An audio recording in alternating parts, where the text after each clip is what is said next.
I've been meaning to do this for some time and just haven't been able to get around to it because I'm busy. I do Solidworks on a daily basis, do design work. In this particular case, what you're looking at here is a consumer product with lots of curvy surfaces. Can't show it. It's under an NDA. What I can do is show it zoomed in and just show this particular situation here. So today's rant is about planes, and it's just, this is going to seem minor, but it's for someone who uses SolidWorks all day long and clicks matter. This is just one of those things that really pisses me off. So what we're looking at down here is plane 36. And what you're going to see when I enter into this is you're going to see it live. So right now we're in the plane. It's got a missing vertex. You can see it out there in space right here where it was. I trimmed the surface differently, and the vertex obviously disassociated.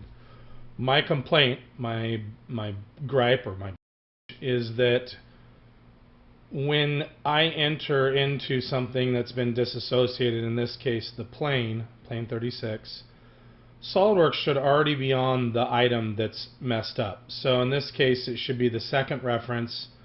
And so my initial desire, or when I'm hurrying, you're in the process of working hard, I want to just go click what's missing, right? I want to click this vertex right there and be done, right click and be done with it. Well, instead the behavior is that it defaults to the top item up there, and I don't really care about what it takes to do it. It doesn't matter to me that it takes programming or some guy's got to write a bunch of code.